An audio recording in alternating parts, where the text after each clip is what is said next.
अस्सलाम वालेकुम नादरीन, आप प्रोग्राम देख रहे हैं रूबरू और मैं हूं आपका मेजबान शौकत पराचा। मुल्क का सियासी मंजरनामा इंतहाई तेजी से तब्दील हो रहा है। कोई कह रहा है कि डिस्क्रिमिनेशन हो रही है, कोई कह रहा है कि जानबूझ के हमारे बंदे तोड़े जा रहे हैं, और कोई कह रहा है कि नहीं, सारा स्टेज एक मैनेज्ड है। किसी को अभी तक ये क्लियर नहीं कि होने क्या जा रहा है। मसलन पंजाब में पीपल्स पार्टी को एक बहुत बड़ा धचका लगा, बहुत बड़ा नुकसान हुआ। नदीम अफजल चंद ने एक इनिशिएटिव लिया। इसी तरह मुस्लिम लीग के तो लाइन लग गई छोड़ने वालों की, और अब जिन लोगों ने 4 महीने में रिजाइन किया था, स्पीकर ने उनको बुला लिया अगले हफ्ते के आए जरा आपसे इस्तीफों की तस्दीक करानी है, जो कि कौमी असम्बली के रूल्स ऑफ बिजनेस के हिसाब से बड़ा इंपॉर्टेंट होता है और लाजमी अमर होता है। अब वो आते हैं या नहीं आते, ये देखना अभी बाकी है। मुल्क में एक और भी ट्रेंड चल रहा है कि जो कौम परस्त जमातें थीं वो उनके गिर्द घेरा तंग हो रहा है, उनकी स्पेस सिमट रही है, वो भी शिकायत कर रहे हैं। हम इन्हीं मौजूदात पर बात करने जा रहे हैं। एक बहुत ही मोअज़्ज़िज़ पैनल मेरे साथ है, मेहमानों का तारुफ करा देता हूँ। इस्लामाबाद स्टूडियो में मौजूद हैं सेनेटर जाहिद खान साहब, अवामी नेशनल पार्टी के मरकजी सेक्रेटरी इत्तलात हैं। हमारे साथ मौजूद हैं सेनेटर मोहसिन अजीज साहब, PTI के मरकजी रहनुमा हैं। इसी तरह कराची से हमें ज्वाइन किया है मोहतरमा शैला रजा साहिबा ने, deputy speaker Sindh assembly, Peoples Party की मरकजी रहनुमा है। और थोड़ी देर में हमारे साथ मौजूद होंगे नून लीग के सेनेटर जावेद अब्बासी साहब। शैला रजा साहिबा, ये एनकेम टूट फूट का शिकार होती रही कराची में। हम सब लोग देखते थे कि पीपल्स पार्टी बड़ी खुश हो रही है सिंध की सियासत के हवाले से। ये पंजाब में क्या हो रहा है? नदीम अफजल चंद का बड़ा नुकसान तो है आपकी पार्टी को।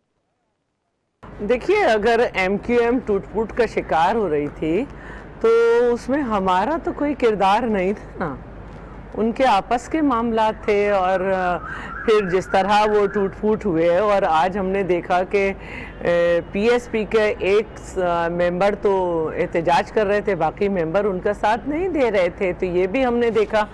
जहाँ तक नदीम अफजल चंद की बात है, तो नदीम अफजल चंद अच्छी बात है कि हमारे साथ थे, लेकिन हमें ये भी याद है कि 90,000 की लीड से वो 90,000 की लीड ली थी उनके मुखालिफ ने उनके अगेंस्ट, और उनकी फैमिली चली गई थी PTI में। अगर वो भी चले गए तो बड़ी अच्छी बात है, उनकी अपनी मर्ज़ी है। लेकिन मुझे बड़ी हैरानी रहेगी कि वो अपने आप को वहाँ पे कैसे एडजस्ट करेंगे। सारी उम्र वो टेररिज्म के अगेंस्ट रहे, बीबी साहिबा की शहादत के बाद भी वो टेररिज्म के अगेंस्ट बोलते रहे। और अगर वो ये कह के गए हैं कि पार्टी में वो नज़रियात नहीं है, तो अब वो मौलाना समीउल हक के साथ जब बैठेंगे तो उन्हें कैसा महसूस होगा? वेल सेड, ये आने वाला वक्त बताएगा। मोहसिन अजीज साहब, आप पेशावर में मौजूद हैं, मैं सेनेटर जाहिद खान साहब की ओपिनियन ले लूं। सेनेटर जाहिद खान साहब, शिकायत की जा रही है मुख्तलिफ हवालों से, मुख्तलिफ पार्टियों के हवाले से, लेकिन इमरान खान ने 20 MPA निकाल दिए। बड़ा क्रेडिट ले रही है उनकी पार्टी। उनके जो सपोर्टर हैं, उनके चाहने वाले कहते हैं कि पहली बार एक असूली फैसला किया गया है। अगर दूसरी पार्टियों के बंदे टूट रहे हैं तो इमरान खान तो खुद ये एक इनिशिएटिव ले रहे हैं, एक स्टेप ले रहे हैं कि जो करप्ट लोग थे उनको निकालने के लिए वो काम कर रहे हैं। शौकत पराचा साहब, थोड़ा सा हिस्ट्री को ठीक करने के लिए मैं एक अर्ज़ करना चाहता हूँ। ये गलत बात है कि पहले बार निकाला गया था। आपको याद होगा 1993 में हमारे 2 MPAs ने गलत वोट कास्ट की थे सेनेट के इलेक्शन में, और हमने उस वक्त उसको एक्सपेल किया था, निकाल दिया था। और आखिर दम तक हमारे पार्टी में आने की कोशिश कर रहे थे, हमने उनको नहीं आने दिया था। फिर 2002 में भी हमने 2 MPAs निकाल दिए थे, और वो भी आज तक पता नहीं कहाँ है कहाँ नहीं है। अभी पंजाब के अंदर जो कुछ हो रहा है, मुझे तो नहीं समझ आ रही है कि ये सियासी जो महाजर है, या ये समझ नहीं आते कि इनको कहाँ बसेरा मिलता है, कहाँ चले जाते हैं, और जब फिर रोशनी चढ़ती है तो फिर ये और रोशनी की तरफ जाने की कोशिश करते हैं, जिस तरह पंजाब में हो रहे हैं। इमरान खान तो एक ऐसी सियासत कर रहे थे कि उन्हें कहा कि मैं उसूल की सियासत करूँगा, और मैं ऐसे लोगों को जिसका माजी में ठीक न हो उसको पार्टी में नहीं आने देंगे। उसके यंग लोग उनके साथ आए हुए थे, लेकिन बदकिस्मती से आज कल जो कुछ हो रहा है, और सिर्फ छंद नहीं गया, पूरा पीपल पार्टी पंजाब में चली गई। वहाँ पे हर जगह पे उनके जा रही है, खैबर पख्तूनख्वा में भी उनके लोग गए हैं। तो ये नहीं होने चाहिए किसी भी पॉलिटिकल पार्टी में। और ये अगर पॉलिटिकल पार्टी इन चीज़ों को नहीं रोकेंगे तो ये जो जमहूरियत है उससे अवाम की इत्तेमाद उठ जाएगा। और ये यही कहेंगे कि जी ये सियासत नहीं है। सियासत तो खैर वैसे भी इस मुल्क के अंदर वो नज़रियात नहीं रहा। और अब ये कहेंगे कि भाई ये तो मुफादात की जंग है, जहाँ जिसको पता चल रहा है कि जी मेरा मुफादात यहाँ से हासिल होगा उसी पॉलिटिकल पार्टी में चले जाते हैं। बड़ी इंपॉर्टेंट बात की सेनेटर मोहसिन अजीज साहब, यही सवाल आपके सामने रखता हूँ कि जो पहले दूसरी पार्टियों को छोड़ चुके, जो दूसरी पार्टियों में रहे, 4-4 साल वो मजे लेते रहे, अब आके जब हार्डली 1 महीना रह गया है तो क्या इन सब लोगों को आप अपने दामन में समेटने के लिए तैयार हैं? बिस्मिल्लाहिर्रहमानिर्रहीम। देखिए, बात यह है कि हमें सबसे पहले जमहूरियत जब बात करते हैं हमें उसकी बुनियाद को ठीक करना है। और इसकी बुनियाद यह है कि देखिए, हम वोट का तकद्दुस की अगर बात करते हैं, यहाँ पे अनपढ़ लोग मौजूद हैं। अब वो लोग यहाँ पे जाके वोट देते हैं। तो सबसे पहले तो ये चाहिए कि जो असेंबली में हम लोग लेकर आएँ वो कम अज़ कम क्लीन लोग हों, अच्छे लोग हों, दयानतदार लोग हों, समझदार लोग हों। अब बात यह कि देखिए, अगर हमारे पास ऐसे लोग आए, उन्होंने इस तरह की हरकत की, तो जिस वक्त के उसके ऊपर साबित हो गया, या देखिए ये जो पैसों का लेन देन है ये तो कोई डायरेक्टली साबित नहीं कर सकता। लेकिन सेनेटर साहब, मैं तो गुजारिश कर रहा हूं, जो पंजाब में जिस तरह से परवादें उठी हैं, परवादों में आपकी डेस्टिनेशन बन रही है, हर आने वाला जहाज आपके एयरपोर्ट पे लैंड कर रहा है, क्या आप सबको एक्सेप्ट करेंगे? नहीं तो अच्छी बात है ना। देखिए, एक पार्टी तो बहुत से लोगों पे मुश्तमिल होती है। उसके बाद बात आती है ये जो इलेक्शनिंग में होती है कि इलेक्शन में किसको टिकट देना है, क्या करना है, वो हमारे जो है कमेटी है, वो कमेटी डिसाइड करेगी। खान साहब उसको खुद डिसाइड करेंगे। लेकिन इस वक्त अगर लोग हमारे पास आ रहे हैं जो कि पहले से भी उनके रवाबित यहाँ मौजूद थे, उसकी वजूहात होंगी। उसकी वजूहात आप उनसे समझ डाल सकते हैं जो कि हमारी पार्टी में आए हैं। और वजूहात जो मैं समझ सकता हूँ वो सिर्फ यही है कि उन्होंने यहाँ पे कुछ देखा होगा, यहाँ पे रवायात देखी होंगी, यहाँ पे सच को सच कहने का तरीका देखा होगा, यहाँ पे ये भी देखा होगा कि चोर को चोर कहने में हम जो है उससे काम नहीं लेते, कह देते हैं, मुंह पर कह देते हैं, साफ गोई से काम लेते हैं। और फिर उन्होंने कन्विक्शन देखी होगी कि एक आदमी, एक पार्टी, कन्विक्शन जब उसके पास थी तो उसने जो है एक इतने बड़े सियासतदान, एक इतना बड़ा हुक्मरान, एक इतना बड़ा वज़ीर आज़म को वो कहाँ पे ले गया, किस तरीके से ले गया। सारा पाकिस्तान कह रहा था, सारी पार्टीज कह रही थी कि ये गलत है, ये नहीं होगा, लेकिन अल्लाह ने किया और सुप्रीम कोर्ट ने किया कि ये जो है वो चीज़ें सामने आई। तो लोग ये जो हमारा किरदार है उसको देख के सामने आ रहे हैं और ये अच्छी बात है। इधर ही रुकिए। अच्छा, अच्छी बात है, ज़ाहिर है आपके पास आ रहे हैं, आप एक्सेप्ट कर रहे हैं, लेकिन इन लोगों को 5 साल बाद आंखें खुली हैं कि सच किधर है और कमिटमेंट कहाँ है। बहरहाल अब्बासी साहब आपके पास आऊंगा, बड़ी मेहरबानी आपने वक्त निकाला कि आपके लोग स्पेशली पंजाब में मसलसल छोड़ के जा रहे हैं। सेनेटर जाहिद खान साहब ये भी फरमा रहे हैं कि KPK में भी लोगों ने छोड़ा है। तो आपके ख्याल में ये सारे लोगों का बसेरा अब PTI में होगा, बेनिफिशरी सिर्फ इमरान खान होंगे इसके? बिस्मिल्लाहिर्रहमानिर्रहीम। बहुत शुक्रिया प्राचा साहब।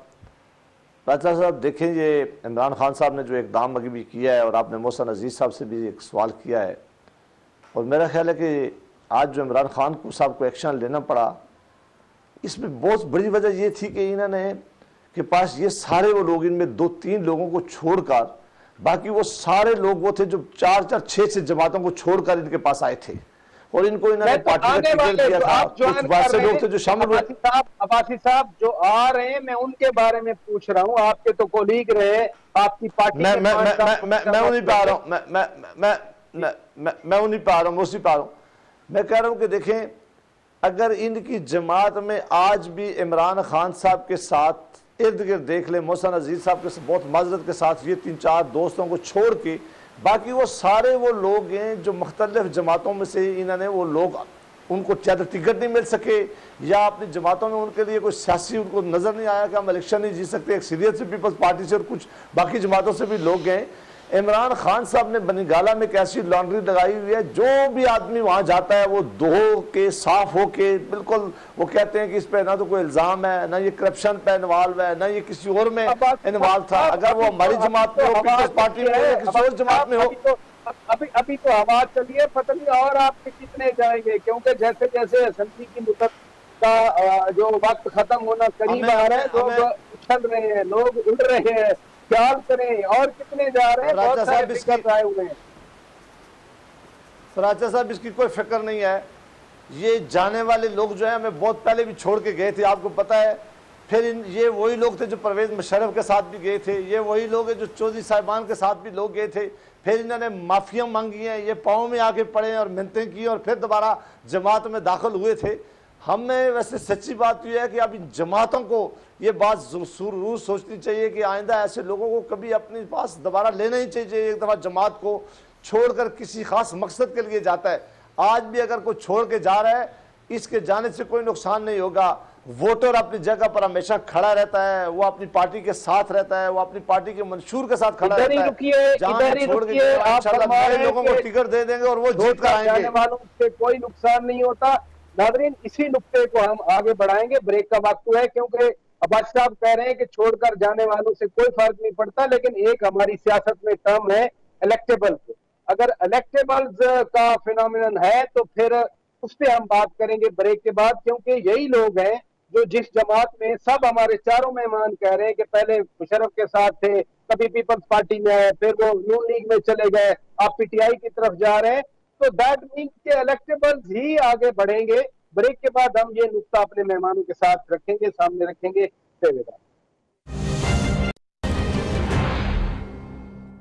वेलकम बैक नाज़रीन, आप रूबरू प्रोग्राम देख रहे हैं। हम मुल्क की ताज़ा तरीन सियासी सूरत हाल के हवाले से बात कर रहे हैं।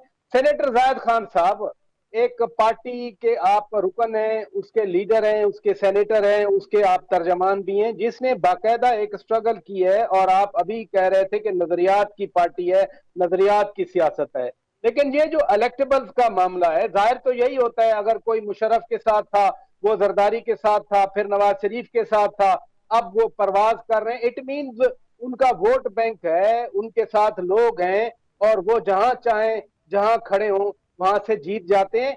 ये तो फिर सियासत में इलेक्टेबल्स की सियासत हो गई, पार्टियों की फिर क्या जरूरत है। अब बिल्कुल शौकत फराज साहब, आपने सही बात की, क्योंकि इस वक्त ये सियासी खाना बदोश तो बहुत ज़्यादा है और ये जहाँ देखते हैं जिसको छाँव मिलते हैं वो छाँव में चले जाते हैं, रोशनी इनको नज़र आती है उस रोशनी में चले जाते हैं। बदकिस्मती से मुल्क का जो एक सियासत का जो एक ढांचा होता है, जो एक नज़रियात होते हैं, वो नहीं है। अगर वो होता है तो शायद ये जो आप बात कर रहे हैं, ये इलेक्टेबल जो होते हैं यहाँ से बसेरा करके किसी दूसरे में जाते। देखिए पीपल पार्टी के वक्त में जितने लोग अभी पंजाब में पीटीआई में गए वो सारे वजीर थे। अच्छा, अभी जो मुस्लिम लीग नून से फारिग हो रहे वो भी सारे जा रहे। यानी ये देखे कि मैं बहुत एहतराम के साथ कि हमारा जो चीफ मिनिस्टर खैबर पख्तूनख्वा के वो 4.5 साल हमारे हुकूमत में वजीर रहा और फिर एकदम उसको आ गया कि जी शायद ये हुकूमत गलत थी या इससे पहले जितने हुकूमतों में रहा हूँ वो गलत थे और मैं इधर चला जाऊँ। तो ये ऐसी चीज़ें हैं कि ये मुल्क और कौम के लिए नुकसानदेह नज़र आती हैं। पॉलिटिकल पार्टीज़ को चाहिए कि वो इन चीज़ों पे गौर करे। हम नहीं कहते कि न ले, इन पे गौर करे कि ऐसे लोगों को आगे ले आए कि जो इनके मुस्तकबिल भी साफ हो और वो उसको पहले से भी वो नीट क्लीन हो। ऐसा ना हो कि जो इनके पास आ जाए वो नीट क्लीन हो जाते हैं, जो किसी दूसरी जगह पे हो तो वो गंदे होते हैं। तो मेरे ख्याल में इससे सियासत के जो महवर है या जो हमारे जो आवाम का इत्मीनान डेमोक्रेसी पे होती हैं वो मुतज़लज़ल होगा और वो कमज़ोर होता जाएगा। और उसकी वजह ये होगी कि वो यही कहेंगे कि भाई ये तो मुफाद की सियासत है। अगर मुफाद जहाँ पे कहीं किसी को मिलता है तो फिर वोटर भी ये सोचेगा कि जी जहाँ से मुझे फायदा हो। जायद खान साहब, यही मफादात का तो मामला है, इसी नुक्ते पे रहिएगा। अब्बासी साहब, एग्जैक्टली जो आज आप शिकायत कर रहे हैं और इमरान खान को आप अभी मशवरा दे रहे थे, बिल्कुल यही किया था 2013 के इलेक्शन के बाद आपकी पार्टी ने, आपकी क़यादत में जितने आजाद जीते थे और जो आजकल छोड़ के जा रहे हैं, आपने भी तो बिस्मिल्लाह कहा था, आपने दामन खुला किया था, उनको गले से लगाया था। फिर आज अगर आपके साथ हो रहा है तो शिकायत कैसी? राजा साहब, ये बिल्कुल इन पार्टी सियासी जमातों की हिस्ट्री रही है मैं खुद बड़े अरसे से ये बात कह रहा हूँ कि ये दरवाज़ा जब तक ये सियासी जमातें खुद बंद नहीं करेंगी उस वक्त तक ये दरवाज़ा बंद नहीं होगा। बदकिस्मती है कि सियासी जमातों ने भी जब उनको ज़रूरत पड़ती है, जब वो देखते हैं कि वज़ीर-ए-आज़म बनना है, या वो देखते हैं कि अब इसे इलेक्टेबल की ज़रूरत है, या वो देखते हैं कि ये कॉन्स्टिट्यूंसी जीत सकता है, उस वक्त सियासी जमातों भी अपना ये असूल छोड़ देती हैं।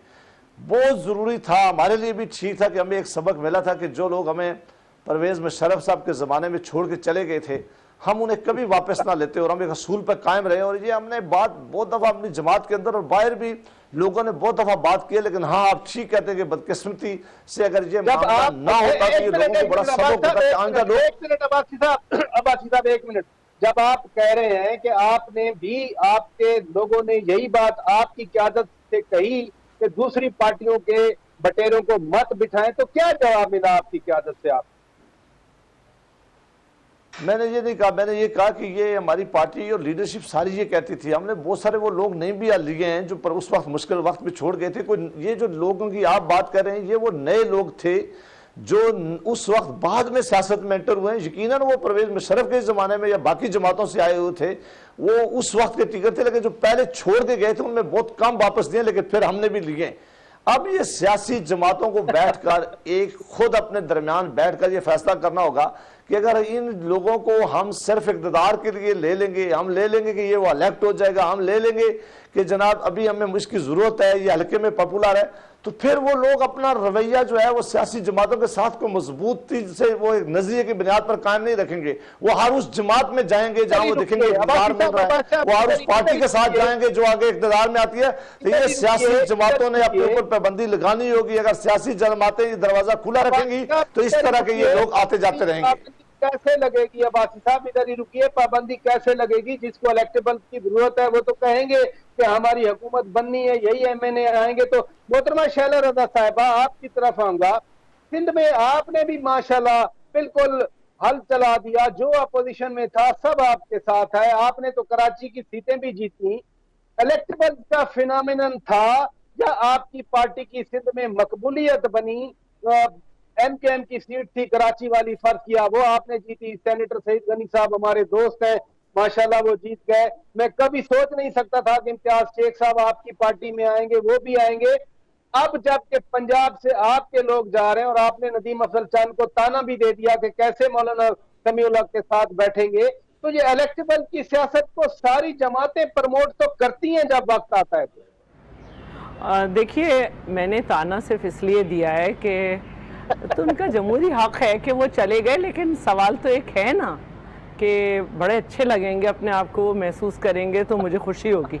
अब दूसरी बात यह है कि हमारे पास भी बहुत सारे लोग आए हैं। एक नदीम अफजल जो कि 90,000 से हार गए थे, अगर वो चले गए हैं तो कोई मसला नहीं है। लेकिन ये बात तो जब सोचनी चाहिए थी जब ज़ियाउल हक ने गैर जमाती इलेक्शन की दाग बेल डाली थी और मियाँ नवाज शरीफ वज़ीर आला बन गए थे, और उसके बाद से पंजाब में ख़ास तौर पर बरादरी सिस्टम परवान चढ़ा।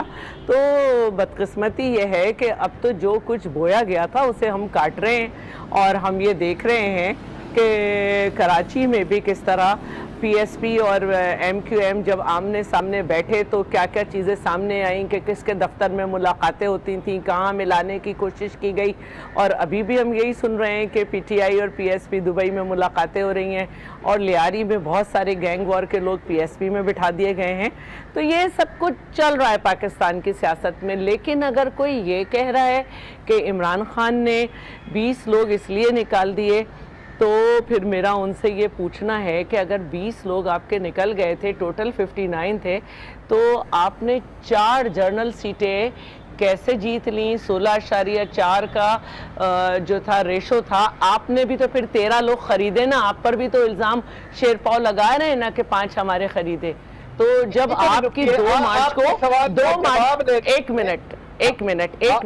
2 मार्च को जब मीटिंग हो रही थी तो ज़ियाउल्लाह अफरीदी के साथ 19 लोग इनके बैठे हुए थे, तो इसका मतलब है वो आपके साथ ही नहीं थे। तो आपकी जर्नल सीटें 4 जो हैं वो कैसे हुई? एक ख़वातीन की और एक टेक्नोक्रेट की तो समझ में आती है, या चौधरी सरवर को जो 14 इजाफी वोट मिले वो कैसे मिले? क्योंकि आपकी अलाई तो सिर्फ काफ थी और काफ के अपने कामिल अली आगा को 9 उनके वोट थे, वो 9 मिल गए। तो इंसान को सोच समझ के बात करनी चाहिए। मसला ये है कि ये मैंडेट खो चुके हैं और ये बजट भी नहीं ला सकते हैं क्योंकि इनकी ये अक्सरियत खो चुके हैं, तो ये इसलिए ऐसी बात कर रहे हैं। और अब अगर ये कहें कि हम बजट नहीं लाएंगे तो आईनी बहरान होगा। जून तक की तनख्वाहें हैं सूबे को, आगे तनख्वाह कैसे मिलेगी? मैडम बड़ी बुनियादी बात उठा दी। मैं बजट वाला तो खैर जैसे नून लीग वाले जा रहे हैं उनके लिए भी क्वेश्चन बनता है, और पीटीआई की चूंकि आपने बात की, सेनेटर साहब हमारे साथ मौजूद हैं। सेनेटर मोहसिन नबी साहब, मैं अपना बुनियादी नुक्ता आपके सामने रखना चाहता हूं कि जो लोग बाकी पार्टियों में रहे, उनके साथ रहे, 5 साल हुकूमत के मजे लिए, मसलन मुझे याद है मुल्तान का बाई इलेक्शन था, राना कासिम नून साहब आपकी पार्टी में हुआ करते थे, शाह महमूद कुरैशी बड़ी मेहनत करके उनको लाए थे, लेकिन जैसे ही नून लीग का उनको इशारा हुआ आपकी पार्टी को छोड़ा, उन्होंने जूती की नोक पे रखी आपकी पार्टी की टिकट और आपकी पार्टी छोड़ के उन्होंने नून लीग का टिकट लिया, एमएनए बन गए। अब वो रिजाइन कर गए, अब फिर वो आपके साथ पींगे बढ़ा रहे हैं। तो ये कोई असूल होता है, कोई जिंदगी का एक तर्ज होती है, कोई तरीका होता है, कोई मोरालिटी होती है, कोई थोड़ा सा इंसान में भरम होता है। आप तो खुद बताते खुद एक भरम वाले आदमी है। अब उनको टिकट भी मिल जाएगा इंशाल्लाह, फिर वो जीत जाएंगे। देखिए बात यह है कि जावेद अब्बासी साहब बड़ी खूबसूरत, बड़ी सच्ची और बड़ी अच्छी बात करते हैं। बिल्कुल अगर आप उसके ऊपर चले, परफेक्शन के ऊपर चलें, तो बिल्कुल ये बात जो आप भी फरमा रहे हैं, जावेद अब्बासी साहब ने भी कहा, बिल्कुल ऐसे ही होना चाहिए। लेकिन देखिए साथ साथ ये भी है कि और पार्टी जो है आदमी एक सिलेक्ट करता है, उस पार्टी में जाना चाहिए और ज़िंदगी इसके साथ गुजारनी चाहिए, ये तो एक असूली बात है। लेकिन साथ साथ ये भी है, अगर पार्टी के जो किरदार है उसमें अगर फ़र्क आता है और एक आदमी फील करता है और वो बार बार उसकी निशानदही करता है और उसको बताता है कि ये गलती आप कर रहे हैं, उसके बाद तो मैं समझता हूँ कि अगर वो एक सियासत करना चाहता है और मुल्क की मफाद में सोच रखता है, उसको तो पार्टी चेंज करने का इख्तियार होना चाहिए। जहाँ तक कि ये सवाल है कि हाँ उसका ज़मीर उसका जो है ना कायम होना चाहिए है कि वो सिर्फ मफादात की सियासत के तौर पे नहीं आ रहा। अब देखिए जहाँ तक इसका सवाल है लोगों का हमारे पास ज्वाइन करने का, तो ये कहाँ पे लिखा हुआ है कि हम इलेक्शन स्वीप करेंगे, इलेक्शन जीत जाएंगे। लेकिन वो इस वक्त वो हमारे साथ अगर ज्वाइन कर रहे हैं तो शायद उनके दिमाग में, उनकी सोच में ये है कि शायद हम अच्छा किरदार शायद सामने पेश कर सकें, और शायद जो इस वक्त हुकूमत का हाल है, जिस तरीके से हमने इकॉनमी को और बाकी चीज़ों को बिल्कुल तनज़ली पे लाकर सरफेस पे ले आए, बिल्कुल बॉटम पे ले आए, तो शायद उसके बाद हुकूमत के लिए जो है बेहतर हुकूमत के लिए वो जो है ना जुस्तजू करने की कोशिश है। इसमें अगर एक इंसान करता है तो मैं समझता हूँ उसकी रोक टोक नहीं होनी चाहिए। देखिए मैं यहाँ ये बात करना चाहता हूँ कि एक ब्रेक का कहा जा रहा है। सेनेटर साहब मुझे ब्रेक लेना है, नाज़रीन ब्रेक के बाद जब वापस आएंगे ये नुक्ता मेहमानों के सामने रखूंगा कि कहीं ये सारा जो अरेंजमेंट है कि एक एक पार्टी को दूसरी पार्टियों के खिलाफ पिच करने का तो नहीं तरीका, क्योंकि पंजाब में जो एक बार बार कहा जाता था कि सिर्फ 2 जमातों की लड़ाई होगी, यानी पीटीआई और नून लीग का इलेक्शन होगा, 1 to 1 उनका इलेक्शन होगा। जिस तरह से पीपल्स पार्टी के लोग प्रवास करके जा रहे हैं, और मैडम शैला रजा साहिबा तो अभी भी नदीम असल चंद साहब से नाराज ही लग रही है, मैं उन्हीं के पास जाऊंगा ये सवाल लेकर ब्रेक के बाद। वेलकम बैक नाजरीन, हम बात कर रहे हैं मुल्क की सियासत के हवाले से, अब बात को आगे बढ़ाते हैं। मैडम शैला रजा साहिबा, ब्रेक से पहले मैंने आपके लिए एक सवाल छोड़ा था। पंजाब की बात करें, सबसे ज्यादा सीटें हैं पंजाब में, जो विन करता है मोस्टली वही फेडरल गवर्नमेंट बनाता है। अगर पंजाब की बात की जाए, मसलन रहीम खान में मखदूम अहमद महमूद साहब हैं, सीट जीत जाएंगे, एक से ज्यादा भी जीत सकते हैं। यूसुफ रजा गिलानी साहब फिर मुल्तान में है, स्ट्रॉन्ग कैंडिडेट है, हार जीत होती रहती है लेकिन चांस बन जाता है। फिर ओकाड़ा चले जाए, वट्टू साहब हैं, कायरा साहब हैं गुजरात में, राजा परवेज अशरफ हैं पिंडी में, और मखदूम फैसल साले हयात हैं झंग में। ये आपके पंजाब में इलेक्टेबल्स बने हैं, बच्चे हैं। तो क्या जो एक थीसिस है और जिसका बार बार पीटीआई कहती थी कि जी 1 on 1 होना चाहिए हमारा मुकाबला पीटीआई का नून लीग के साथ, तो सिनेरियो कहीं वही तो नहीं बन रहा? और नहीं, ऐसी बात नहीं है। अगर वरीक साहब गए हैं पीटीआई में तो वो उनकी सीट ख़त्म हो चुकी है। इस तरह अगर खुसरो बख्तियार हमें उनके साथ नज़र आ रहे हैं तो नीचे वो अपनी यूसी भी लूज़ कर चुके हैं, वो हमारे पास हैं। तो अभी तो इतना ख़ास वो नहीं हुआ है, लेकिन जैसे जैसे इलेक्शन करीब आएंगे तो सब देखेंगे कि बहुत सारा चेंज आएगा और बहुत सारे लोग जो हैं वो अपना फ़ैसला लेंगे और इंशाल्लाह हम पंजाब में लड़ेंगे। और ये कोई ऐसी बात नहीं है, हम इलेक्शन लड़ेंगे। और जहाँ तक ज़िमनी इलेक्शन की बात थी, हमने ख़ुद भी अवॉइड किया क्योंकि हम अपनी ऑर्गेनाइजेशन को देख रहे थे, लेकिन इंशाल्लाह हम लड़ेंगे। और हमारे पास भी बहुत सारे लोग केपी से और मुख्तलिफ़ जगह से आए हैं, ऐसी बात नहीं है, और आ रहे हैं। जाहिद खान साहब, यही सवाल आपके सामने रखूंगा। एमएमए रिवाइव हो गई, अब पीटीआई वहां पर हुक्मरान जमात है, क्या फिर कोई ऐसा अलायंस बनेगा जो सिर्फ पीटीआई के मुखालिफ होगा? आप तो जेयूआई के साथ भी आपकी अंडरस्टैंडिंग है, नून लीग के साथ भी आपकी अंडरस्टैंडिंग है। देखिए शौकत फराज साहब, एक तो हमारे फैसला वाज़ेह है कि इलेक्शन में हम किसी के साथ अलायंस नहीं करेंगे, हम अकेले इलेक्शन लड़ेंगे, इलेक्शन के बाद देखी जाएगी। लेकिन मैं एक बात करना चाहता हूं, देखिए हम उसूल की बात करते हैं, अखलाकियात की बात करते हैं, सियासत की बात करते हैं, नज़रियात की बात करते हैं। बदकिस्मती से आज जो स्पीकर ने 4 मुस्लिम लीग के जो एमएनएज़ को बुलाया कि आप आके बता दें, इससे पहले अगर आपको याद हो तो इमरान खान साहब और उसकी पार्टी ने सब ने इस्तीफ़ा दे दिया था। एक जावेद हाशमी था कि वो आके खड़े होकर उसने कहा कि चूंकि मैंने इस्तीफा दिया तो अभी इस हाउस में मुझे बैठना गवारा नहीं करते, मैं चला जाता हूं। लेकिन देखिए बाकी किसी ने भी उसूलन ये नहीं कहा, और ख़ासकर इमरान खान साहब को तो कहना चाहिए था कि चूंकि मैंने इस्तीफा दिया, मैं एक पार्टी के लीडर हूं, तो मुझे तो बिल्कुल नहीं जाना चाहिए पार्लियामेंट के अंदर। लेकिन नहीं हुआ। तो सियासत अभी जो आप बात कर रहे हैं, सियासत अभी इस नहज पे पहुंच गई कि बंदे देखते हैं कि कहाँ बात बन रही है, या जो एक एम्पायर वगैरह की बात होती रहती है, वो देखते हैं कि उसके रुझान किस तरफ है। तो शायद ये लोग इस तरह से जा रहे होंगे, मुझे नहीं इतना अंदाज़ा, लेकिन ये ज़रूर है कि जो 4 साढ़े 4 साल या 5 साल एक हुकूमत में रहे, मज़े लूटते रहे, और फिर फौरन जब उनको वही आई कि ये छत्र इनके नज़रियात ठीक नहीं है, इनसे हमारे उसूली इख्तिलाफ हो गए, अब हम प्लान पार्टी में जा रहे हैं क्योंकि उसूली पार्टी है। तो ये कल तो उन पार्टी के साथ भी हो सकता है ना, कि जिसके अंदर जा रहे हैं, तो कल उस पार्टी के साथ भी ये होगा। तो ये चीज़ें नहीं होने चाहिए। हमें सारे पॉलिटिकल पार्टीज को एक लाइन ड्रा करनी होगी कि ऐसे लोगों को देखिए, अगर पॉलिटिकल पार्टीज मजबूत होगी तो ये फिर बिरादरी और ये चीज़ें ख़त्म होगी। अगर पॉलिटिकल पार्टीज मजबूत नहीं होगी तो फिर तो यही होगा कि जो इलेक्टेबल होंगे वो सौदा करेगा। फिर ये मुल्क में न तो करप्शन ख़त्म हो सकता है, न ये मुल्क फिर तरक्की कर सकता है, और जिसको आप वजारत देंगे तो फिर वही बात होगी। मैं भी एक बात कहना चाहूँगा, आपकी स्पिरिट, आपकी गुडविल अपनी जगह पर, लेकिन अभी तो इलेक्टेबल का जमाना नजर आ रहा है, जिस धड़ाधड़ तरीके से। मैं एक बात कहना चाहता हूँ। सही कह रहे हो आप जो बात कर रहे हैं शौकत फराज साहब, मैं आपसे एग्री हूँ, क्योंकि इस वक्त ये सोच तकरीबन ख़त्म हो चुकी है या ख़त्म होने वाली है कि जो नज़रियात पे सियासत होती थी, ये नहीं होता था कि जो हुक्मरान बनेंगे या वो एमएनए बनेगा या नहीं बनेगा, सेनेटर बनेगा या नहीं बनेगा, ये चीज़ें बहुत कम होती थी। अब ये चूंकि ये अब इस नहज पे अभी आ गई है सियासत कि अब ये देखा जाता है कि कौन सी पार्टी अगले इक़्तिदार में आने वाले की नज़रों में आ रही है कि जिसमें लोग चले जाए। इधर ही रुकिए। शायदा बीबी कोई कमेंट करना चाह रही हैं, उनका कमेंट सुन के फिर दूसरे जी शायला रज़ा।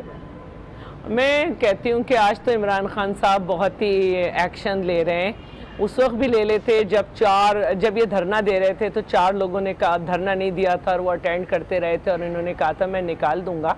और 2015 के भी इलेक्शन में सेनेट के इनको इतने वोट नहीं मिले थे जो अब की दफ़ा मिले हैं, तो उस वक्त इन्होंने लोगों को क्यों नहीं निकाला।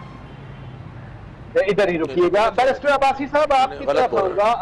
आप बड़ी शिकायत करते हैं कि आपकी पार्टी को प्रेशराइज किया जाता है, उनके खिलाफ नैब भी एक्टिव है, लेकिन आज आपने देखा, आज नैब का इजलास था, मोहन सिलाई के खिलाफ इंक्वायरी का हुक्म दिया। पनामा केस में अलीम खान जो कि इंतहाई करीबी साथी हैं इमरान खान के, उनके खिलाफ पनामा केस में इंक्वायरी का हुक्म दिया।